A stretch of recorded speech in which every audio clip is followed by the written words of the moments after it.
తెలంగాణ రాష్ట్రంలో మొట్టమొదటి పసుపు శుద్ధ పరిశ్రమను ప్రారంభించారు. నిజామాబాద్ జిల్లా జక్రాంపల్లి మనోహరాబాద్ గ్రామంలో 5 గ్రామాలకు చెందిన రైతులతో కలిసి ఆత్మ నిర్భర్ భారత్ కార్యక్రమంలో భాగంగా పసుపు శుద్ధి పరిశ్రమను నెలకొల్పారు. ఈ పరిశ్రమ కేంద్ర ప్రభుత్వ ఆర్థిక సహకారంతో ఎంఎస్ఎంఈ పసుపు పరిశ్రమను ఏర్పాటు చేశారు.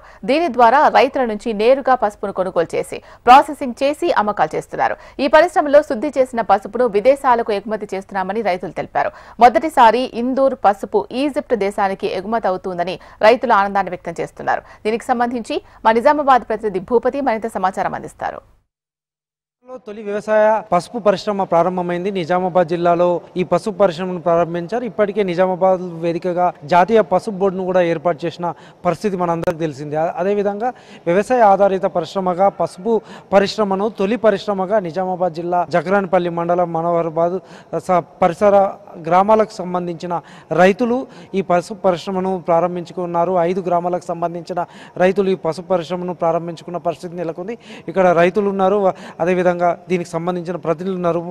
వీరితో మాట్లాడించే ప్రయత్నం చేద్దాం. తిరుపతి రెడ్డి గారు, చెప్పండి, ఈ పసుపు పరిశ్రమ ప్రారంభించడానికి గల కారణం ఏంటి? పసుపు పండించే రైతు దళారీ పాలు కావద్దు. పసుపు పండించే రైతు ఈ పసుపును విలువ ఆధారిత ఉత్పత్తి చేసి మార్కెట్లకు తీసుకెళ్ళినట్టయితే రైతు వ్యాపారస్తుడు కావాలి. కేంద్ర ప్రభుత్వం ఆత్మ నిర్భర్ అభియాన్ పథకంలో భాగంగా ఎంఎస్ఎంఈ స్కీమ్ ద్వారా 90% సబ్సిడీతో తెలంగాణలో ఒకే ఒక టర్మరిక్ క్లస్టర్ ఇవ్వడం జరిగింది, శాంక్షన్ చేశారు.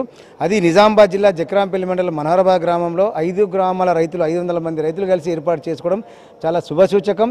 భవిష్యత్తులో మేము రైతులము, రైతు మోసం చేయడు కాబట్టి రైతు తయారు చేసిన పసుపును వినియోగదారుడికి మా ఇందూరు బ్రాండ్ పేరు మీద అందిస్తామని చెప్పి సందర్భంగా తెలియజేస్తున్నాం. థ్యాంక్ యూ, ధన్యవాదాలు. ఇప్పటికే 5 గ్రామాలకు సంబంధించిన రైతులు ఒక గ్రూప్గా ఏర్పడ్డారు. ఈ గ్రూప్గా ఏర్పడి సమూహంగా ఏర్పడి ఈ బ్రాండ్ ద్వారా ఇందూరు ఉత్పత్తులు దేశవ్యాప్తంగా అదేవిధంగా ప్రపంచంలో కూడా అమలు చేయబోతున్నారు. ఇది ఎట్లా అనిపిస్తుంది? మీరు ఎట్లా సాధ్యమైంది? ఇది యాక్చువల్లీ చాలా గర్వంగా ఫీల్ అవుతున్నాం. ఒక రైతు బిడ్డగా మనమే పంట పండించడం కాకుండా మార్కెటింగ్ అమ్ముకునే తెలుసు, కానీ ఇప్పుడు నేడు ఈ యొక్క ప్రొడక్ట్ కూడా మేము కూడా ఉత్పత్తి చేసి అమ్మగలుగుతున్నాం అంటే మా అందరికి చాలా గర్వకారంగా ఫీల్ అవుతున్నాం. ఇప్పటికే దేశంలోని పలు ప్రాంతాల్లో ఇందూర్ బ్రాండ్ వెళ్తుంది. విదేశాల్లో కూడా ఈజిప్ట్తో పాటు ఇతర దేశాలతో ఒప్పందం చేసుకున్నారు. ఎట్లా అనిపిస్తుంది? చాలా గొప్ప ఉంది. ఇప్పుడే ఇందాక చెప్పినట్టు ఈజిప్ట్ దేశంకి ఎగుమతి చేయబోతున్నాం.